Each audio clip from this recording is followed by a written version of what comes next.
Welcome to Jazz Zone Together, our online jazz community where we'll provide jazz education resources, interviews with jazz educators, artists, and celebrities, along with valuable tips and repertoire suggestions. Today, we're pleased to welcome to Jazz Zone Together a much honored and strongly committed music educator, Jose Diaz. Jose recently retired as director of bands at Aldine MacArthur High School in Houston, where he served for over 35 years. He is also founder of the Diaz Music Institute, a nonprofit that serves young people in underserved communities. He currently serves on the board of directors of the Midwest Clinic and is president-elect of the Jazz Education Network, JEN.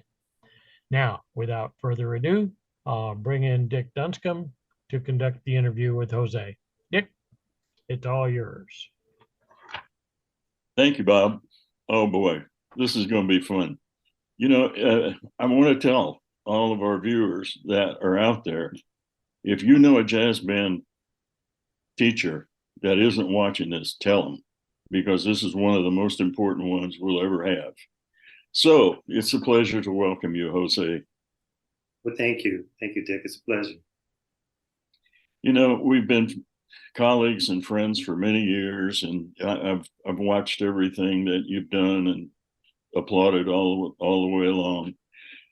But one of the things I don't know is how you got into music in the beginning. Can you give us just a little idea about what got you in there and how it led your path toward becoming a music educator?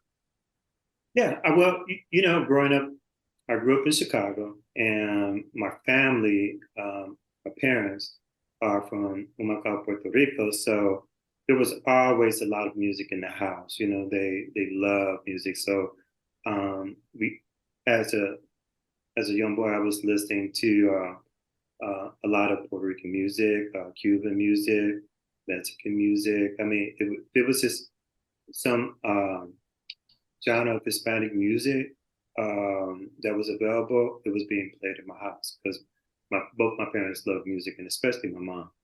So I would say that started the whole language development for me without realizing that was happening.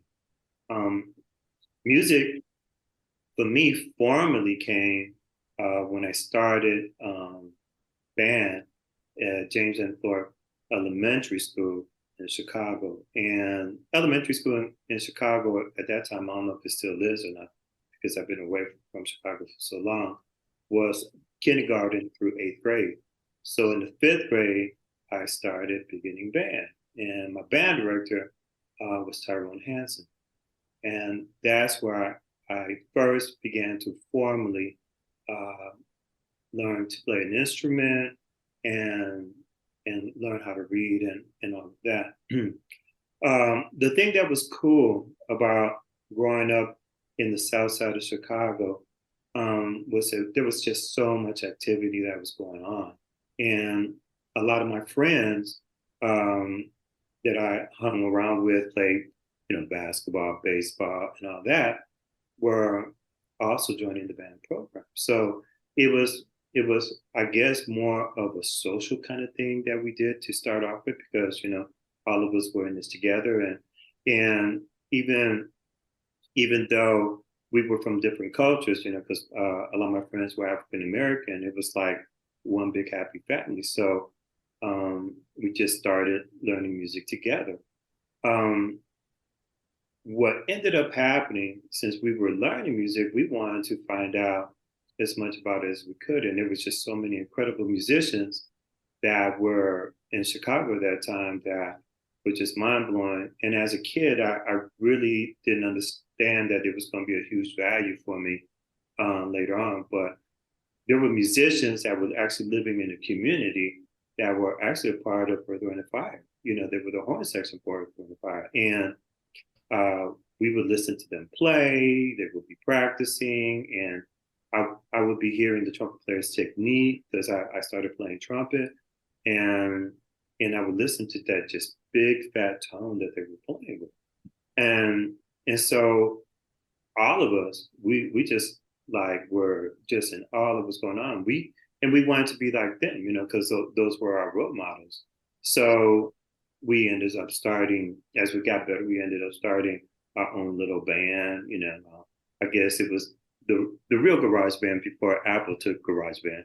You know, so we just started doing stuff, not knowing that it was actually the proper thing to do, because we started lifting tunes off of records, not understanding how valuable transcribing is. We didn't even know it was called transcribing. We just wanted to learn how to play that song. So we would just keep listening over and over, and we started to try to figure out what those notes are. And we just automatically started singing. And as we were singing, we were looking for the pitch that it would match, and we would just keep doing over and over. And since we were kind of doing it kind of a group thing, it became kind of a fun, competitive type of thing to see who can figure it out first, you know? So it was all real healthy kind of thing. Then there were two vital programs that happened for me just as I was getting ready to go into high school, and at Boyne High School in Chicago, which is a renowned high school for musicians that I didn't know about, because Gene Krupa actually graduated from Boyne High School, and I didn't know that till I started attending that school. So there was some, you know, musical history that was going on there. And so I ended up going to James Boyne High School, and my band director there was Dr. Herbert Yancey, who was just fantastic. So we started the band program with him. And then at the same time, there was a program called CETA that was happening through the city of Chicago, which was amazing. What they did is that for the summertime, they would hire kids, low-income kids, so that way we can have some income coming in that we can help our families, and you know, and have money to be able to get school supplies, school clothes, and that kind of stuff. So they paid us minimum wage to practice our instrument during the summer with our jazz ensemble in high school, and we played at block parties on the weekend. And that was like mind blowing when I think about it now. But then it was just kind of a cool thing to do. So we were all in this program, and it was cool. And then the culminating aspect of program is that we had this huge concert at the Museum Science and Industry Lagoon. You know, they got that big kind of water park in back of the museum. And so all the different sites brought their groups. There was multiple sites throughout the city that were doing this. And man, it was like an unbelievable musical festival. And the headlining group was actually Governor State, that at that time was being directed by Robert Carter. And man, you talk about a band that was really swinging and playing they played all styles of music. It wasn't just jazz, it was R&B, blues, and that kind of stuff. And the guest that appeared there was Bobby Blue Bland and B.B. King. So it was just incredible to be a part of that experience. The other program that I ended up being involved with was a program called SCORE, that fast forward to now is now called the Merit Program. But SCORE gave opportunities for kids such as myself that are coming from underrepresented, marginalized communities. They would come pick us up. And at the time, the program was on the campus of Northwestern University. So we took that long drive from south side of Chicago. We went into this amazing looking neighborhood that I never knew houses could be that big. And this university was like, the campus was just amazing to me. So they brought us there, and we were given master classes. They taught us theory and that kind of stuff. And some of the people that were teaching there were actually players with the Chicago Symphony. So that brought in the classical side of it. but then they also had a jazz program that was conducted by a saxophonist by the name of Brian Patton. And it just kept my interest in music, kept us busy, kept me and my friends going all the time. So we were just all about it, So I was just immersed in that whole environment with music, and it just felt like that was the pathway that I just needed to go, because you know, as we were playing baseball, basketball, and all of that, it ended up that music was the strongest love that a lot of us have, but only myself and a young lady by the name of Angela Addison went full blown into becoming music educators. The others still play, but they went into other careers. Wow, that's really amazing. I mean, it's almost like music chose you as much as you chose music, being surrounded with all of that throughout the years. And it's what a lineage to put you into a position. Okay, then you went to school beyond high school. You want to talk a little bit about that? Before I say that, I want to say, one of the things that hindsight that I realized, I developed this huge language that I can't even call it bilingual because it was so much. Because I understood the language of Latin music from the Afro-Caribbean side and all of that. Then I was introduced to R&B. Then of course jazz, swing, and all of that, and then classical music. So all of that started happening because I was in an environment in that, and all of that language started developing for me.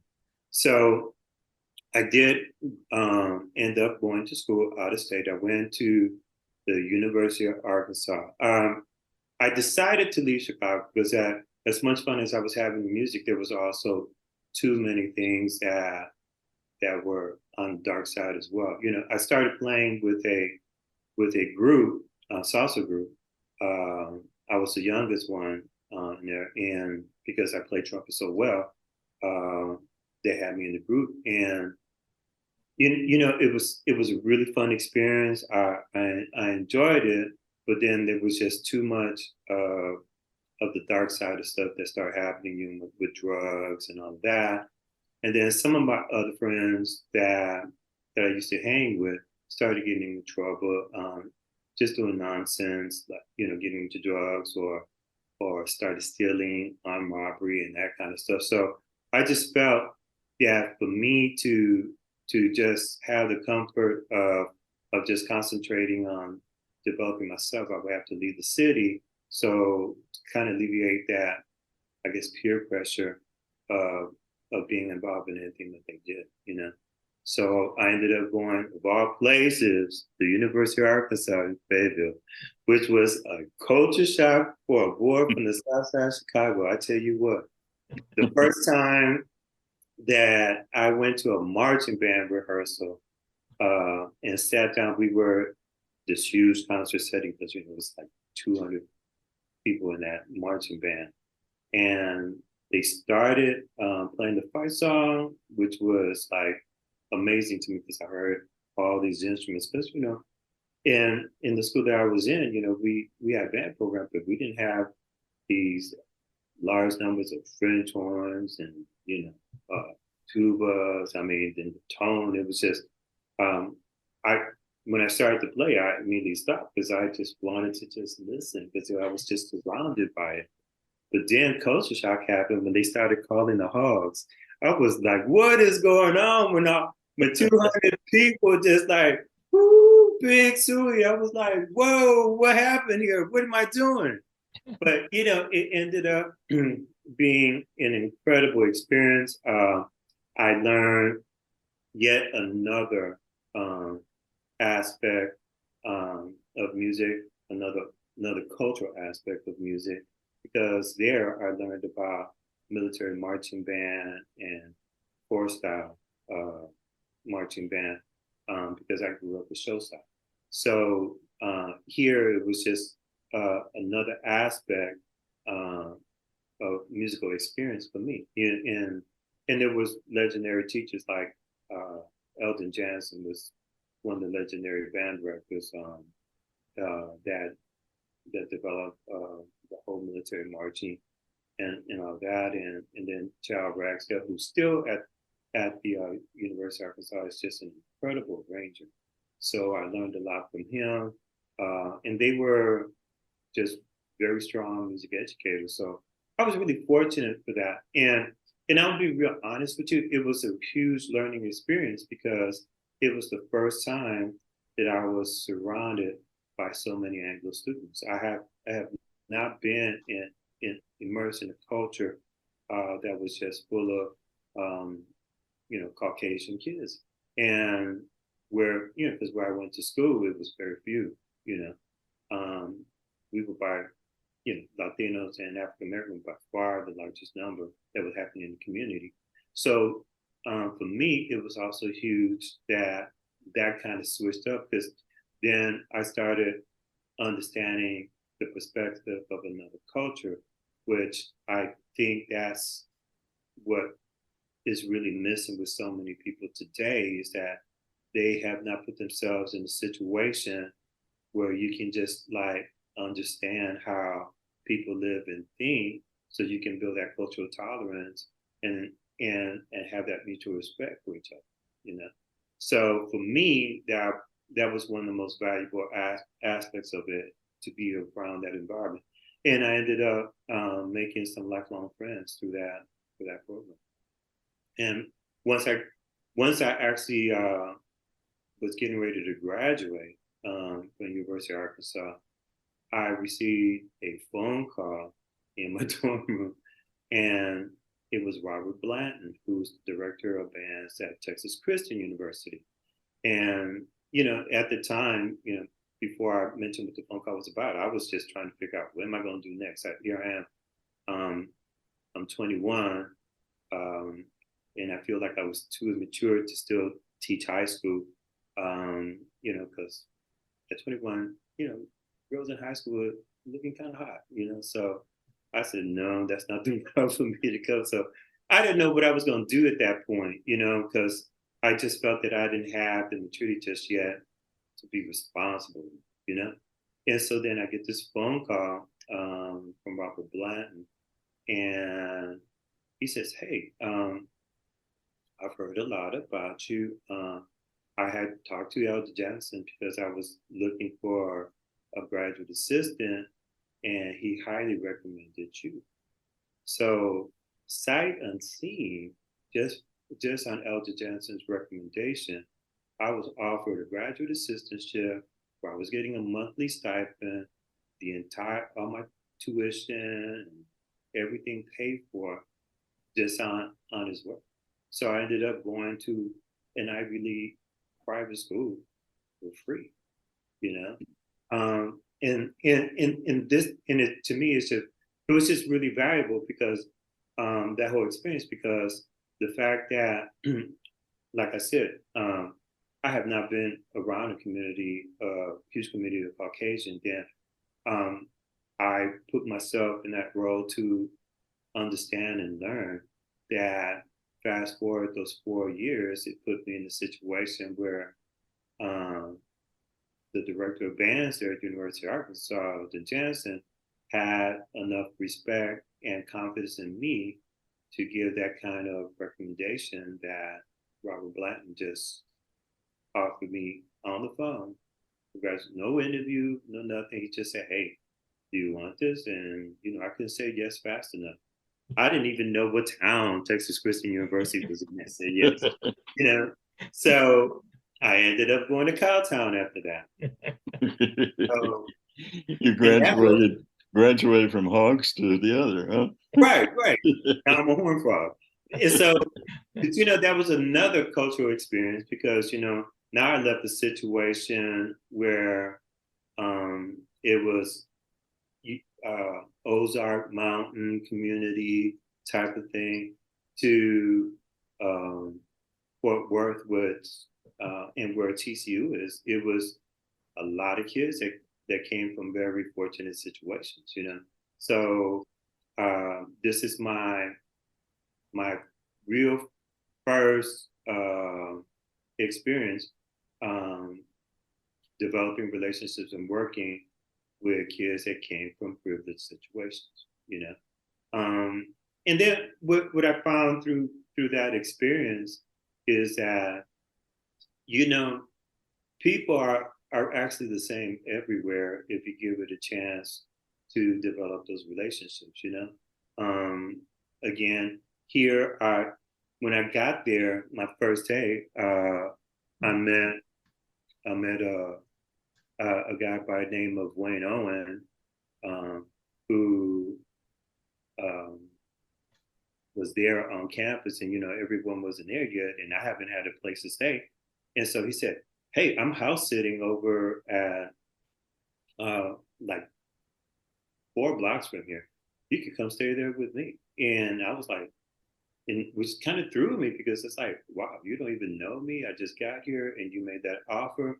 But because I was already brought in as a graduate assistant, he already accepted me as part of the family.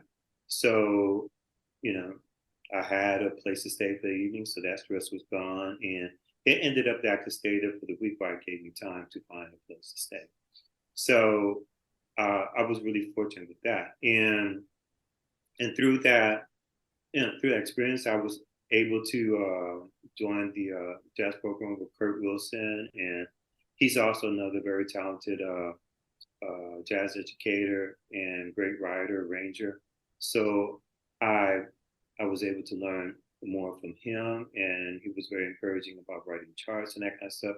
I was able to actually travel and do a tour uh, with the jazz ensemble, and so it was really another experience where I was able to go further beyond the boundaries that I have, and and be able to develop other relationships with other groups of people that I never had the experience of dealing with, and and it was great. I got to arrange for the marching band, for the jazz ensemble. Um, we had meetings with the directors as part of the staff, so I learned at that point how to lead a staff. You know, by participating in that situation, just witnessing all that, I learned how to lead a staff, and how to treat a staff with respect, and how to cultivate a unified vision with everyone. You know, so Robert Bland was just another huge mentor, and Kurt Wilson at that time too. So Well, this is really fascinating, and what a line of success that you've established before even going into teaching, and that's what I want to talk about next. You went to MacArthur High School, and you never left, but what you did there was incredible, and that program became known throughout the country. Man, tell us a little bit about that. you know, when it's kind of funny because um, during the summer that I was getting ready to graduate from TCU, I was working at Sears and Roebuck in the lawn and garden department.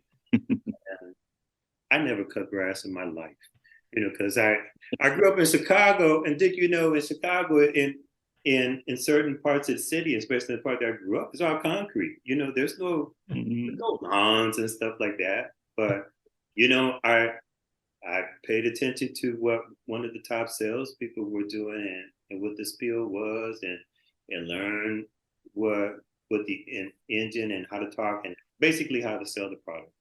So during that summer, I was making a lot of money selling lawn mowers and tractors and all that stuff.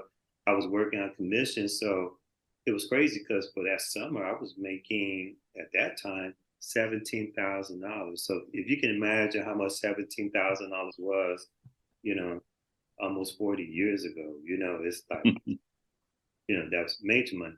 So then here I am making 17,000 in 2.5 months, and I get a call about this opportunity um, to apply for this job in Aldine IC in Houston at MacArthur High School. And I said, well, I did graduate with my master's in music education. I owe it to myself to go check it out. So then I drove down to Houston, and I I met with the music supervisor, Ralph Goodman at the time, and the director of bands was actually on vacation, so he was not available.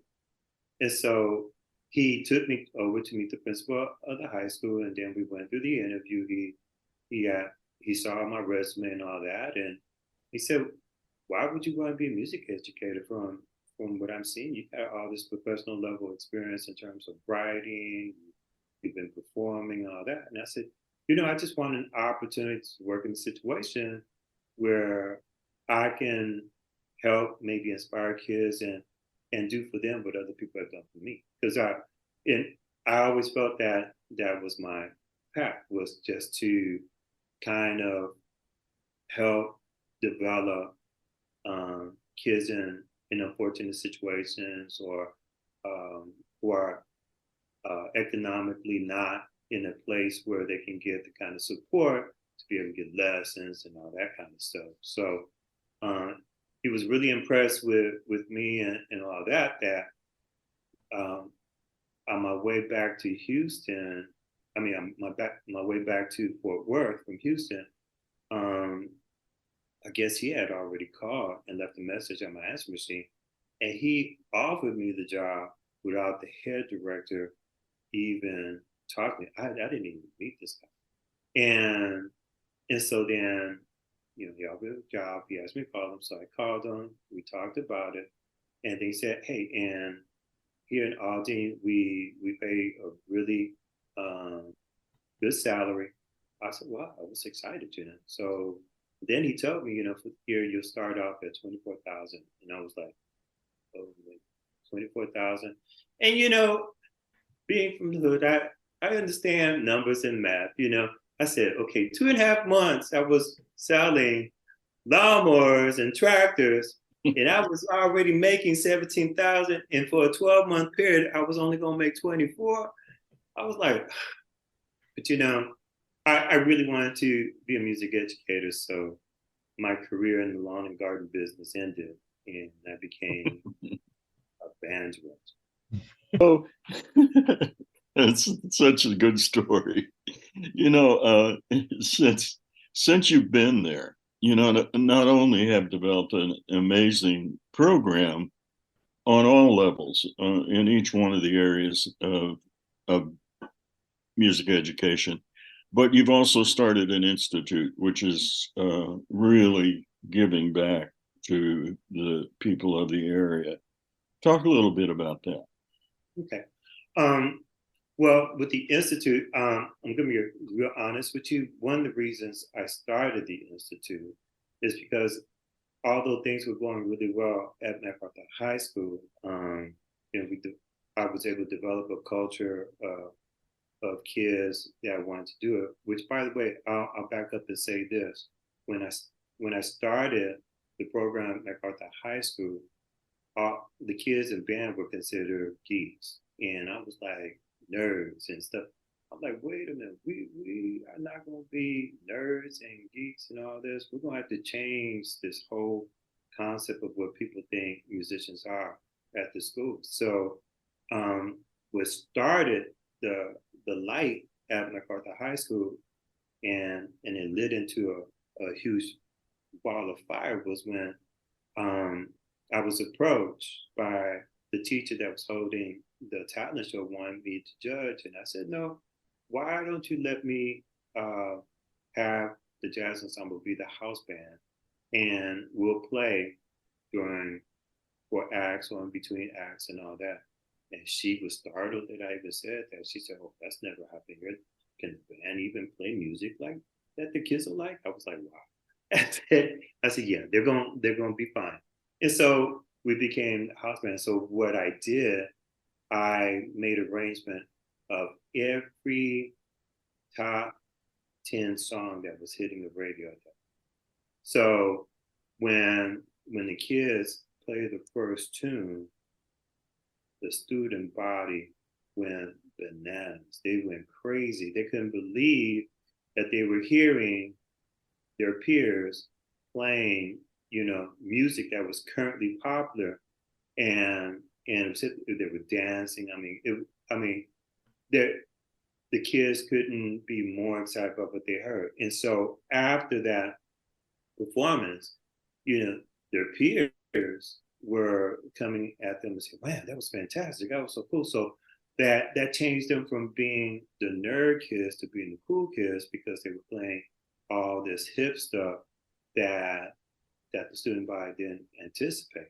Okay, and so I did the same thing with the marching band. The marching band when I first got there was called the Big Red Marching Machine.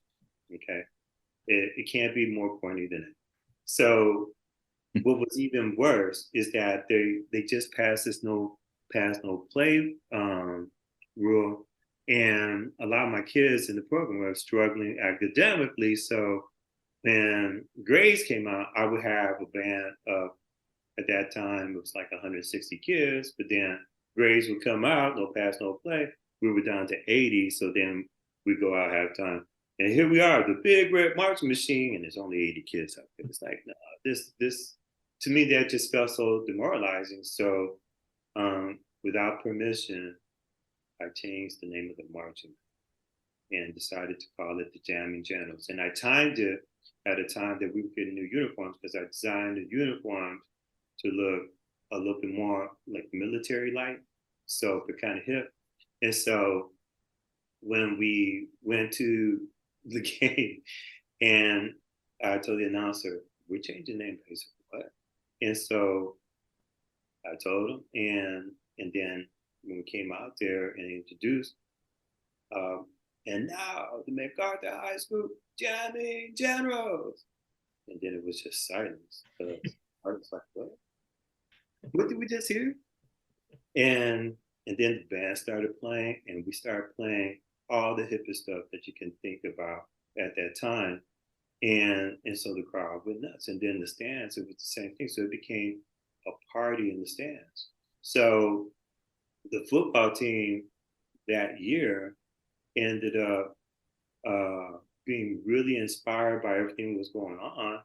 And they ended up going to the state championship. So it was just the timing of everything just happened so that the band name got changed. We changed how we were handling stuff in the stands. It became more hip. It became so much so that it was a huge event for the community to come out to the football game, and it was awesome. But the football team after a while started falling on hard times. They couldn't win any games, so the crowd kept coming to the football games because of the marching band. And so it was always a really huge crowd because of us. But there was one time there was one kind of demoralizing thing that happened for the football team that was caused by the marching band, and it wasn't meant for it to happen. It just kind of did. I decided that I wanted to go ahead and feature all my middle school people. So I brought my middle school kids, the march band, and that I had, and so it was like 600 to 700 kids out on the field because we had a lot of kids in music at that time. And so, again, a lot of current top 40 songs that we were playing out on the field. And because I had so many kids there, the stadium was packed to the hill on both sides. Okay. And so, we did the show. It was like a rock concert. Okay. So then after we finished the show, we were moving. And when the show was done, the crowd was leaving. So, the football team was pumped because the crowd was so big. And so when they went in, it was a huge crowd. When they came out, the crowd was leaving. And the principal was calling me on my phone, and I'm like, okay. She called me. She said, Jose, the the crowd, they're leaving. I said, yeah, I know the halftime show is over. She said, stop them. That's gonna be demoralizing. But I said, how am I gonna stop all these thousands of people from leaving the football game? You know? So it to me that wasn't something that I had intended to happen, but it also demonstrated the huge power of of of artistry that the marching band students had at that time, that they can bring that many people out for a football game, and we had huge crowds the entire time I was there until our entire um, from High School. Um, but with all that success, now I'm leading to your question about the institute. It it also was very frustrating for me that I was being kept in that box only to do just the typical things that you know you do with a high school band program, which is you got your concert band, your marching band, and jazz ensemble. And but I wanted to do more than that. I wanted to create a situation where if a kid really wanted to be involved in music, um, besides just becoming a music educator, I wanted to have those resources there for them. And it was tough. And um, I think if you recall, Dick, I think it was my jazz ensemble appearance at the Midwest Clinic is what caused a rule change where people now have to submit uh, the application with the full approval of the school district principal. Because when we applied, we were accepted, and we were told no by by the school district that we can't go. And the reason we were told no is, oh, you already went out of state last year. I said, what does that have to do with it? Well, we don't want that kind of financial burden on the community. I said, the community's not complaining about that. You know, we have a plan to fundraise the funds and all that. So I got shut down on that. But I had some parents who were not going to stand for the district not to let the students go. So they went to the school board and they demanded that the kids be allowed to go. But it was a big thing that happened because at that time we were supposed to play with Clark Terry at the Midwest Clinic, but because the administration of our school district called Barbara Buhlman and told her that we were not going, it ended up being Ron Carter's school that played with them. And then when all of that got resolved, then we were able to go, and we ended up playing with Bill Walters. And that was the first big Midwest experience for me as a director conducting at the Midwest Clinic. At that time, I didn't know that there were going to be there was another historical aspect to that because there were so many band directors from the Chicago area that came there and directors of color that came to the performance because they were super excited. And afterwards, they were all cheering because it was the first time that a student of color that's a product of Chicago Public Schools was able to come and present a group in a feature performance at the Midwest Clinic. So things like that had me thinking about trying to do more stuff, because it was like, no, we just can't have this narrow-mindedness and only keeping things in this box, because that's not how education should work. And so because I kept hearing the word no, and you can't use the money like this, can't use money. So I decided to just create something where they can't tell me no. And so that's how I got the idea to develop something. And the other aspect of it is that I wanted to contribute something to the culture, the musical culture of the city of Houston, because every time someone mentioned Hispanic music, the first thing out of their mouth was mariachi.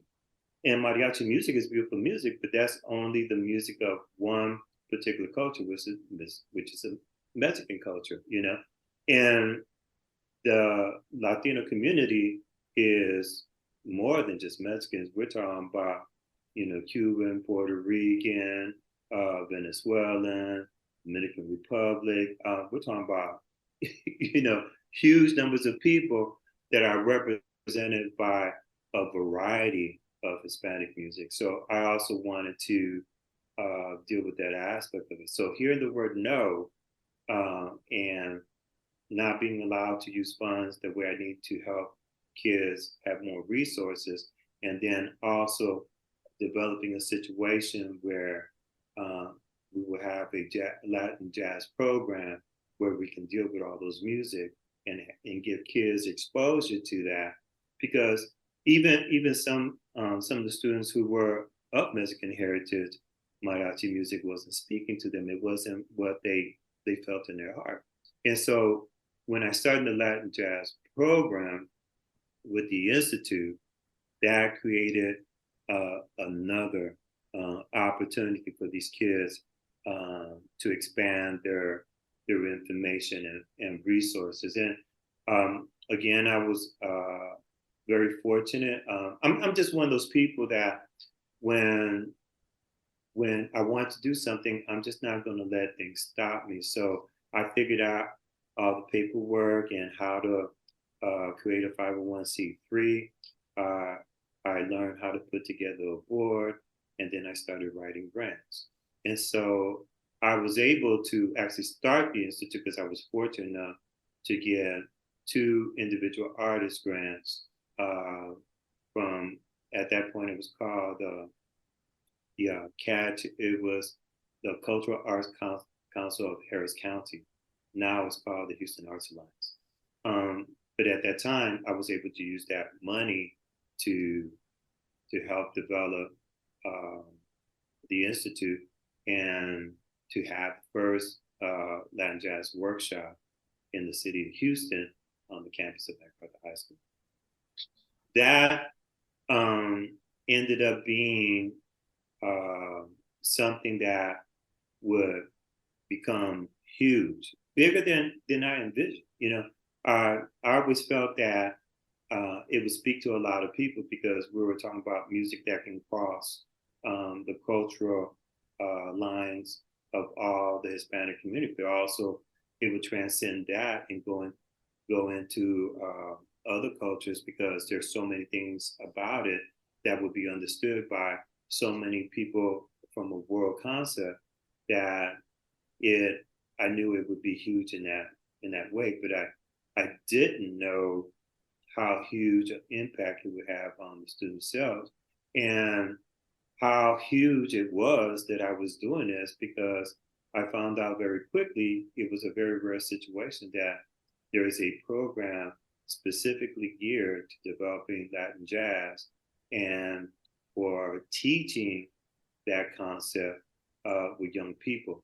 And so, you know, we did Latin jazz / salsa music, and I got huge support from some legendary people that I had no idea that occurred. It was like a dream, you know, to have the founder of the Fania label, Johnny Pacheco, to come and do a concert and work with the students. I mean, that to me was like one of the most amazing things ever, because it's basically Johnny Pacheco was like the Berry Gordy of Latin of salsa music.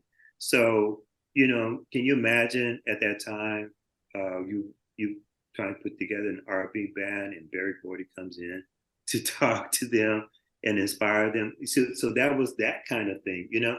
So and he loved it, you know. And we had a lot of people come through. We had Dave Valentin, Eddie Palmetti, who we developed a relationship with, And when we ended up playing again at the Midwest Clinic with Caliente, he appeared as a guest with us. And we were the only group that Eddie Palmieri has ever played publicly, the only youth group that Eddie Palmieri has ever played publicly with. And that's, to me, that was just amazing. So Eddie Palmieri did it. We played with Dave Valentin. We played with Vida Escovido, Ismael Miranda, Roberto Roena, Mr. Torres, Brenda K. Starr, Michael Stewart, Poncho Sanchez. We just played with so many like incredible artists. It was just, mind-boggling to me. But what I also found out is that because I was genuine about my approach, about what it is that we do, and I never did anything that would not be comfortable for them, and I absolutely made sure that they never felt that they were being taken advantage of, because that was never the point. So anytime that these artists came in for these particular shows we were doing, the shows were actually free to the public. So they were getting a fee. We were doing the show for free. So it wasn't like we were bringing them in and then we were trying to make money off of them. You know what I mean? So it was a very comfortable situation. But then they started falling in love with the concept of the program stuff and wanted to come back. And many of them came multiple times. My good friend Indigo Chancellor, was an incredible drummer, one of the most recorded drummers in the recording industry, would come to the program twice a year, to work with these kids. Poncho Sanchez has come several times. Miguel Sanon has come. David Sanchez has come. Dalino Perez, John Faddis. We just recently had Ignacio Beroa, Oscar Hernandez, the leader of the Spanish Harlem Orchestra Group. We had Jane Bonnet come in and work with them. Jesse J, Tia Fuller. So it's just been Ray Vega. So many people have come in, and just worked with them. And Mike Mossman was sent me charts, man. It was just incredible. And of course, Michelle Fernandez was sending me charts too, to support the effort. So to me, that was just really incredible for that community to expand like that. But what truly blew my mind was when kids are leaving the program and are playing at an extremely high level, that they're playing with people like Beyonce, Stevie Wonder, Tori Kelly, or in the gospel area with TD Jakes. As a matter of fact, TD Jakes' guitarist, Jabari Johnson, was the guitarist for Caliente and for MacArthur High School. He wrote a tune that went viral called "Try Jesus," and that song actually got picked up for a movie called Praise Time. So, and he just now turned 30. So this kid has been already, he played on guitar on Tori Kelly's Grammy-winning album. He himself has been nominated several times.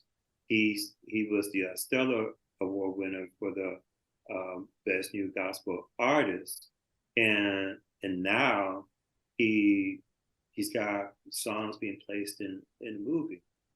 Latanya Moore, who was a percussionist in the band program and sang for me in the jazz ensemble, she sang at the Midwest Clinic. She went in a different direction and went into opera, and is now considered one of the top opera singers in the world, and just won her second Grammy. She won a Grammy for Porky and Bess, and the second Grammy she won it for the opera that Terence Blanchard wrote. And so, which is also another thing that's just mind blowing to me, because Terence Blanchard came and did a clinic for me at MacArthur High School in the jazz ensemble. And Latanya was in school at that time, you know. And here we are, you know, we're in this clinic and stuff like that, and he's amazing. He gave us tickets to go see him perform, and then this girl ends up being one of the featured vocalists in his album, you know, wins the Grammy. So those kinds of things are mind blowing. Well, let me just say this at this point, Jose. You know, you're to not only be congratulated, but you've been honored throughout the industry with numerous awards and recognitions for all of your activities that you've done. You're one of the stars in the field. There's just no question about that. And I think, you know, I'm pleased to work with you on the Midwest Board, which is another high recognition for you.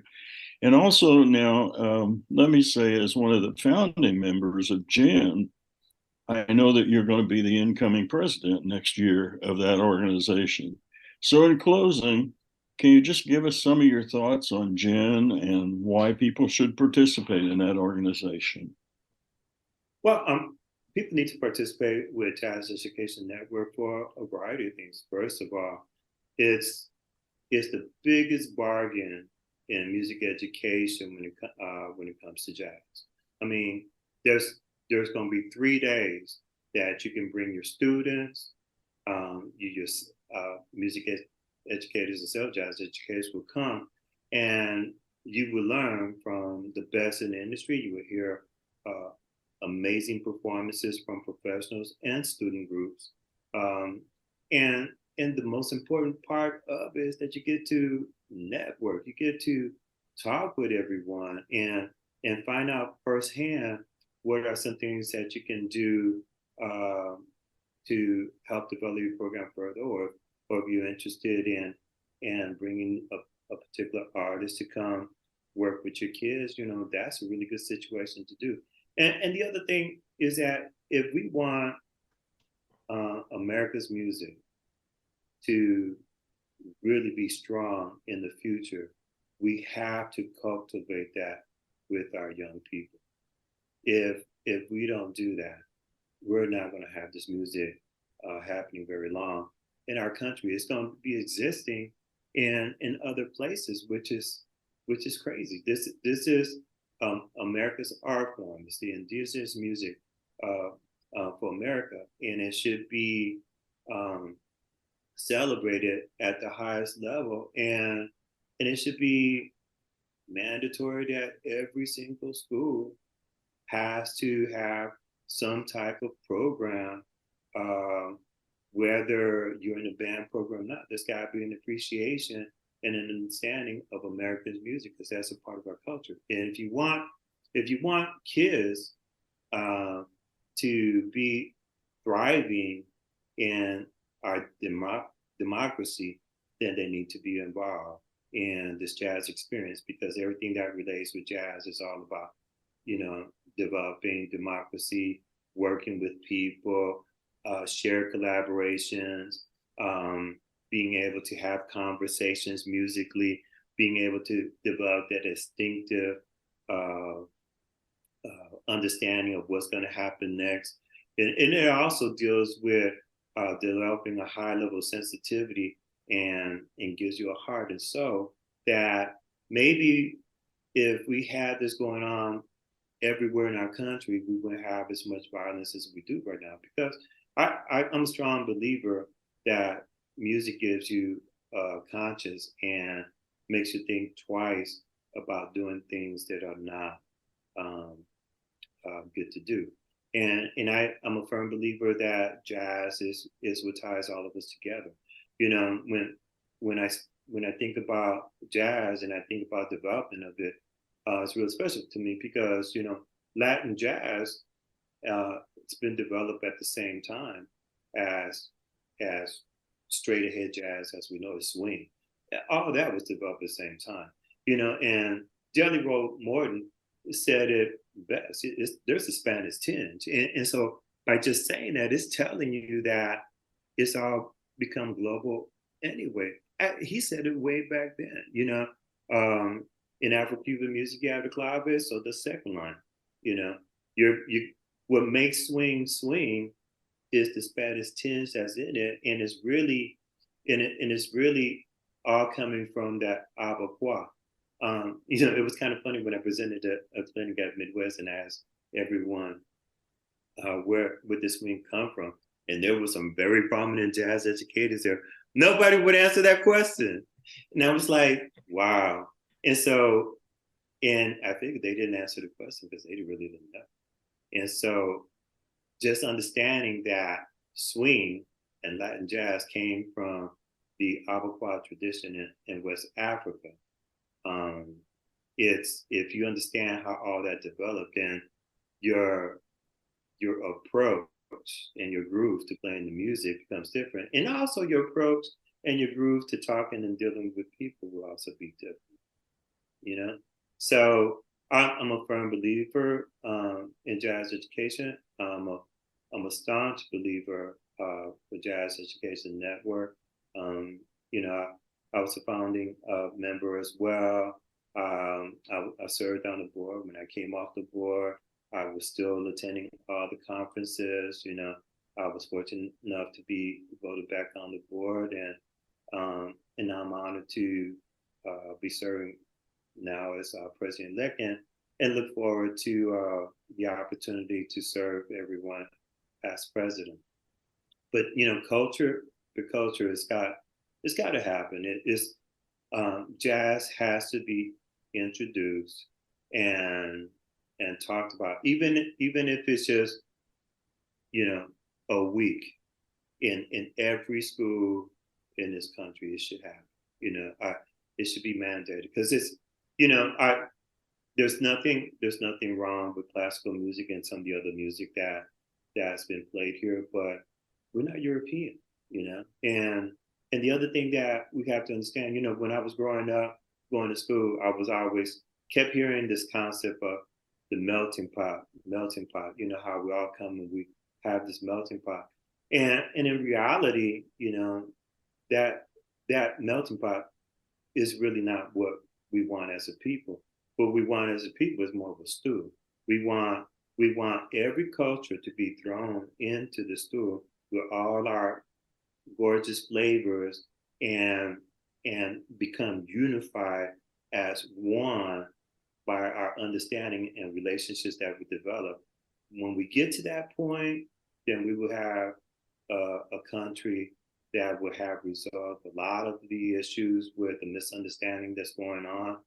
Culturally speaking, there will be more cultural tolerance, and then there's going to be a kind of beauty that's going to happen that's just going to be amazing, But that's beautifully said. That's really beautifully said. And the thing that is so enticing is that this has been an interview with somebody who's been highly successful throughout their entire career. But this guy's going on, and you will hear much more about Jose Diaz in the days to come. But Jose, thank you on behalf of Bob and myself for doing this interview. It's one of the most important ones that we hope people will watch. So thank you, my friend. Oh, it's a pleasure. Thank you for the opportunity. I enjoyed it. Thank you both for today. Thank you for giving the time. To our viewers, thanks for joining us for this Jazz Zone Together interview. Please check out the entire library of interviews. We know that you'll find them of real value to your program. Watch for updates as we're adding new interviews regularly.